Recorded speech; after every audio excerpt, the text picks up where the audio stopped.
एक दिन गौतम बुद्ध अपने शिष्यों के साथ एकदम शांत बैठे हुए थे। उन्हें इस प्रकार बैठे हुए देख शिष्य चिंतित हुए कि कहीं वह अस्वस्थ तो नहीं है। एक शिष्य ने उनसे पूछा कि आज वह मौन क्यों बैठे हैं, क्या शिष्यों से कोई गलती हो गई है? इसी बीच एक अन्य शिष्य ने पूछा कि क्या वह अस्वस्थ है? पर बुद्ध मौन रहे। तभी कुछ दूर खड़ा व्यक्ति जोर से चिल्लाया, आज मुझे सभा में बैठने की अनुमति क्यों नहीं दी गई है? बुद्ध आंखें बंद करके ध्यान मग्न हो गए। वह व्यक्ति फिर से चिल्लाया, मुझे प्रवेश की अनुमति क्यों नहीं मिली?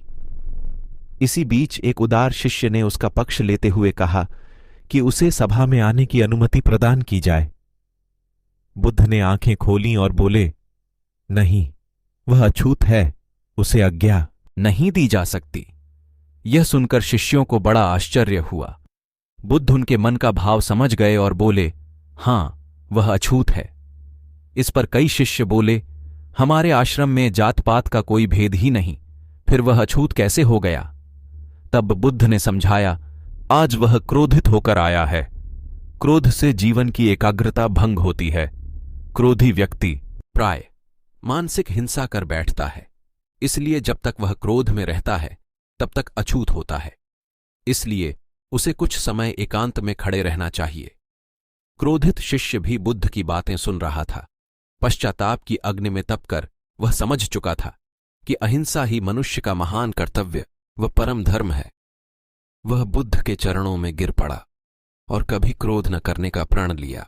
शिक्षा आशय यह है कि क्रोध के कारण व्यक्ति अनर्थ कर बैठता है और पश्चाताप उसे बाद में होता है, जिसका कोई लाभ नहीं मिलता। इसलिए हमें क्रोध नहीं करना चाहिए। असल मायने में क्रोधित व्यक्ति अछूत हो जाता है और उसे अकेला छोड़ देना चाहिए। क्रोध करने से तन, मन और धन तीनों की हानि होती है। क्रोध से ज्यादा हानिकारक कोई और वस्तु नहीं है।